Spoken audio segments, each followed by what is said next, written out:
Hey guys, welcome back. So we've been making a lot of videos about how to train green horses. So we're gonna change pace a little bit here and just do something fun for a couple days. So we're gonna talk about bridle-less riding, okay?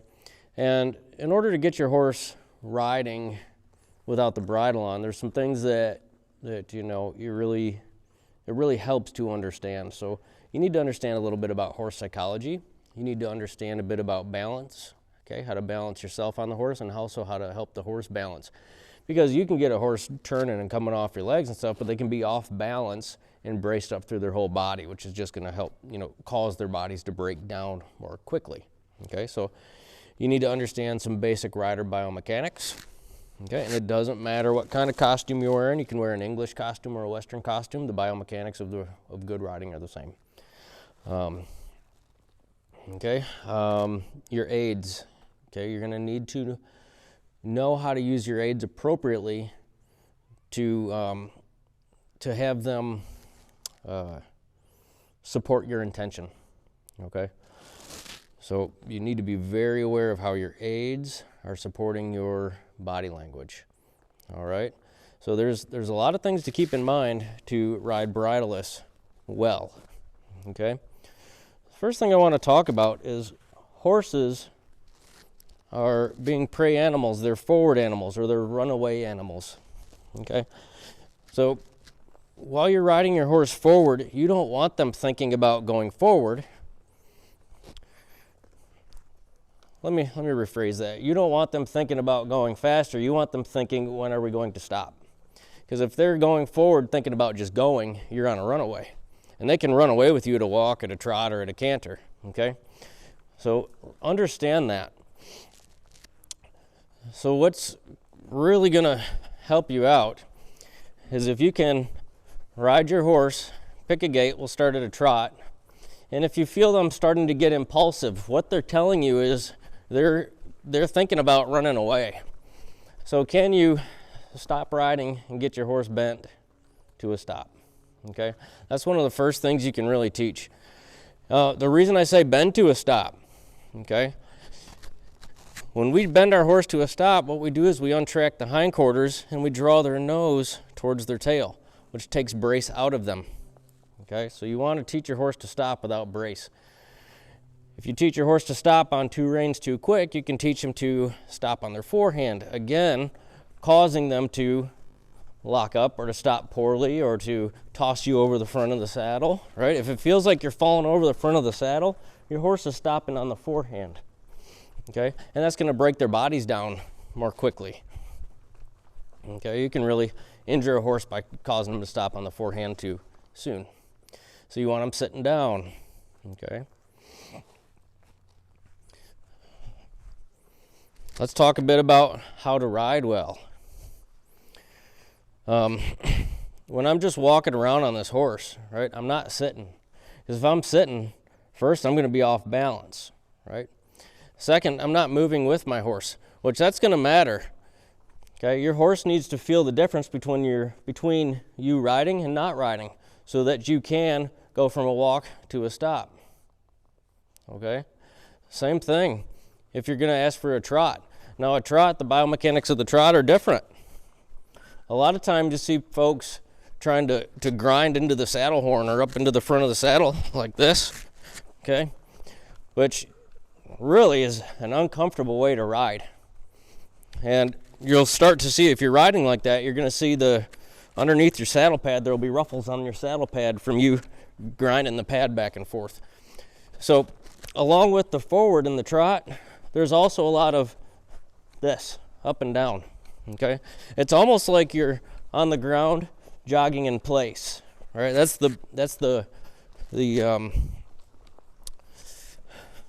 how you're gonna ride a sitting trot. It's like you're jogging in place. Okay, and that's gonna glue your butt right to the horse, right to the saddle, and it's also gonna attach you to their back feet. Okay, so we're jogging in place. Then can you stop riding and sit and have your horse stop?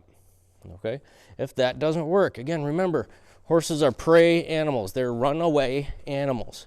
If you stop riding let's try to make her keep going. If you stop riding and she's still going, can you take their head around to their tail, untrack the hindquarters, okay? I'd rather see this going on, untrack the hindquarters, get them going in a little circle, and release when their feet start to slow down, okay? That teaches them, again, to stay light in the forehand and soft through the top line until they find that stop. So they can start stopping back here and not locking up in the front, okay? It's really important. It also allows them to not feel trapped coming into a stop, okay? So we've covered how to ride the walk. We've covered how to ride the trot. To ride the canter, okay? Same thing, you see people too many times kind of doing the old bump and grind to try to keep their butt in the saddle, where they dig forward and they dig forward and they dig forward. But a horse's back doesn't move like that. They go from back to front, back to front, back to front, not front to back. They don't scoop like this. Their backs don't move like this. Okay? They move like this. So if you think back to grade school, elementary school, where you do the gallop thing, your little calisthenics, okay? What that gets you doing is riding your horse back to front, back to front, back to front, back to front, back to front, not front to back, front to back. Again, if you're riding front to back like this, see how that just changed your whole body. But if you're riding front to back like this, you also may see the ruffles on the hair from you moving the opposite way of the saddle, okay?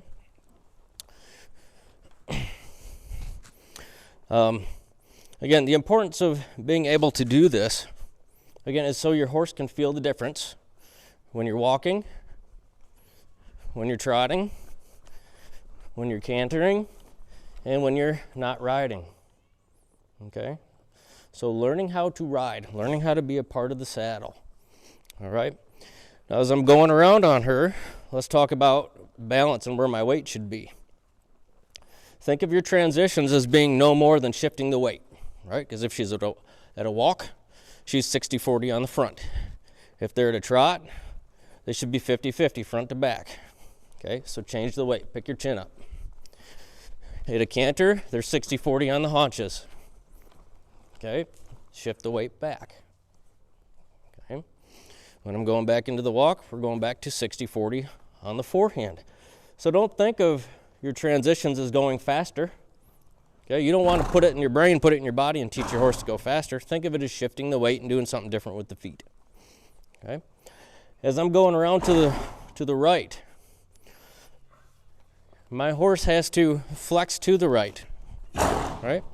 She has to flex to the right and stretch on the left, okay? Now this is important because a lot of folks try to lean into the turn. If I were to put my weight to the inside of the bend, okay, what happens is she has to counter flex just to hold me up. So she's going to be off balance, okay? So you want to make sure your weight's to the outside of the bend. It's just going to make your turns that much more effortless for your horse, okay? Same thing if I'm going to ride the other way. I'm going to want my weight to go to the outside of the bend, okay? Because we're going left now. So she has to flex the muscles on her left side, stretch the muscles on her right side. If I put my weight to the inside of that turn, she has to flex the muscles on the outside just to hold me up, okay? Now notice I didn't say lean to the outside. I'm still sitting square. I'm just putting some weight to the outside, okay? You can do this at home. You can get up off your chair right now and stand up, and you can shift your weight from your right foot to your left foot, to your right foot to your left foot without leaning like this, okay? You start leaning, of course, you're going to be off balance. Okay, so those are just some basics of just touching the surface of rider biomechanics there. Okay, let's talk about your aids. So a lot of folks in their journey to riding bridleless they may avoid putting a bit in their horse's mouth, which can be a big mistake. What the bit does, it's an aid to support your intentions, okay? We don't use bits for turning. Okay, we don't use bits for turning. We use bits for talking to feet, for shaping, and for impeding unwanted forward motion. Okay, we don't use them for turning. Okay, so as I'm going around here, if she were to get braced up and start to flex to the outside or lift her head up, I can use my reins and my bit to support my horse, to guide her nose to her tail, to see if I can cause her to supple her top line. Okay, guide her nose to her tail to see if I can supple her top line. This is going to help your horse to feel better about packing you around. Okay. Notice I'm using lots of lateral flexion. You've heard me say nose to tail several times. Okay, what I'm really doing is teaching her to bring her nose to the inside, but keep her shoulder to the outside. Okay, that's going to it's going to make an arc in your horse's back. Okay, they're going to feel pretty good about that. They're going to feel a lot better about that than traveling around with a tight back. Okay, so you use your reins to support your horse's mental and emotional, because the mental, emotional, and physical work together. Okay. All right. Let's get back a little bit to the horse psychology stuff. Horses are runaway animals. They're flee from danger, flee from pressure. Okay, they're runaway animals. So before we take this bridle off, you're really going to want to teach them, again, to be supple to your hands. Now we need to teach them to be supple to our bodies, okay, meaning stay between my legs. A lot of horses, I'd say the majority of them, unless you get, there are some that are pretty dull and lazy, but the majority of them will feel leg, whether it's one leg or the other, and they won't yield to it, or they won't have it, be a part of that back and forth conversation. What they'll do is they'll run from it, okay? So we need to teach them how to stay between our legs and how to respond to our legs, all right? So as I'm riding this circle to the left, what I want to do is make sure that my eyes and my shoulders are staying on the circle I want to ride. And what that's going to do is put my legs in the position that they need to be in. So I don't need to kick my inside leg way back to her hip and kick my outside leg way up to her shoulder. Okay, that put me way off balance. Put my eyes and my shoulders, and you're going to feel your legs swing just a little bit. If your weight's to the outside where it should be, your outside leg's going to want to come forward a quarter inch or half an inch. If your weight's to the inside, your legs are going to do the wrong thing. They're going to go the wrong way. Look what that did to her. You guys see that? I put my weight to the inside and she just flexed that way. I'm going to get my weight to where it needs to be, to the outside, eyes, shoulders. My legs will fall into position, okay? Now if my horse's front end leaves to the outside, she's going to bump into my outside leg, okay? And I'm going to make her do something wrong here, okay? A lot of times your horse will feel that outside leg and they'll start running away, right? So I'm making her do the wrong thing. She looks like crap, but they'll start to run away. And what you can do, sorry girl, what you can do to help that, what you should do to help that, is pick up your aids. Okay, so she's pretend like she's bumping into my right leg. Okay, so you're going to pick your aids up. You're going to shape her for a right turn. Then you'll turn that toe out even more. Just turn it out. I didn't say push it into her. Just turn it out. See if you can bring the shoulders through and release back onto the circle that you're riding. Okay, you might have to do that 1,000 times. All right, it doesn't happen like this overnight. I say you might have to. You'll probably have to do that 1,000 times. Now another thing, another key piece to teaching a horse to stay between your legs is when they're going where you want them to go. Okay, so say if I'm teaching her to move her shoulders off of my leg. Okay, when she's turning, put your hands down and put your aids down and just get out of the way. Don't keep your leg in your horse and don't keep pulling your horse around, because if you do, you will not be able to ride bridleless. They'll just rely on your hands and your legs all the time.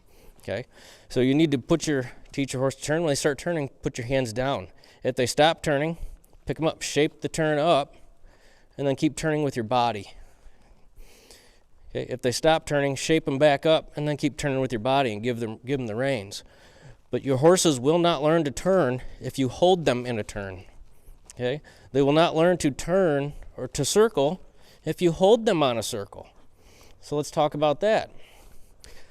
When your horse is going on a circle, don't hold them on the circle with your reins. Don't hold them on a circle with your legs. Get them shaped up, get them between your legs, and put the reins away. Okay? Because again, the idea is bridleless. You have to teach your horse. You can't hold or micromanage. Okay? So when she is between my legs and my reins and my hands, there's no pressure. She is doing this, my legs are not on her, my hands aren't on her. Okay?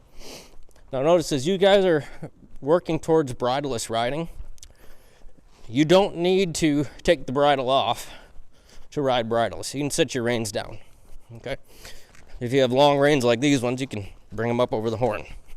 Okay? Now, that being said, when we get to part 2, I'm going to take this bridle off, and you guys are going to see me do this okay, we're taking this off. But a little safety thing, when you're doing this at home, you don't need to take the bridles off. You can set them down. Okay? All right. So that's what to do when your horse runs away from your leg. So something else they might do is they might bump their inside. They might bump their hip or their ribs into your inside leg and go faster. Okay, she knows not to go faster, but they might go faster. In that instance, you're going to break them right down. Shape them up with your reins. Push their back end around with your body. And again, the same thing here. Don't hold them in that turn. Shape them up. Right? Shape them up and then put your horse down. Drop the rein. Make sure you're not holding them. See, those reins are floppy. Okay. Again, if you hold your horse in a turn, if you hold them on a pattern, if you hold them on a circle, they will never learn to do it. Okay? Don't hold them there. Teach them. All right? Once you have that working at a walk and a trot, then start dabbling with that same thing at a canter. Can you get them cantering around? And same kind of deal. Once they're cantering, think a canter can be a runaway gait. It can be scary for a horse. So they might feel your leg and start to run away. Okay? In which case, I wouldn't let them get very far before you start saying, no, actually that means get off my leg, come through, then we'll depart back on this same circle, and we'll pick up this canter again. Okay? If you know that your horse may only go, a quarter of a circle before they get impulsive, don't fight that. Put it in their brain that once they start cantering, you're going to break them down and turn them. So they're going to start thinking back to you. They're going to start thinking, okay, well, I've got this canter, so we're probably going to stop pretty soon. He's probably going to break me down and ask me to turn. Okay? And then they'll slow down for you, and then they might anticipate it, and they might start slowing down without you, and you go, no, actually, let's go a few more strides. Let's go a full circle this time. Then I'm going to break you down, and then this time I'm going to turn you around the front end. Okay? So, in recap, we talked about horse psychology. We've talked about teaching your horses not to run away. We talked about getting your horse between your legs. We've talked about teaching your horse what your legs mean. We've talked about the reins not turning your horse, but shaping and talking to feet and impeding unwanted forward motion. We talked about rider biomechanics, how to get out of the way. So I know I threw a whole bunch of stuff at you, but just pick one piece at a time and work your way up from there. Okay? Because trying to get all this in one day is going to be too much. So get out and practice these things 1,000 times, okay? And then join us next week. You won't have the 1,000 times practice by then, but join us next week where I take this bridle off and I'll ride around and talk to you guys about how to do it with the bridle off.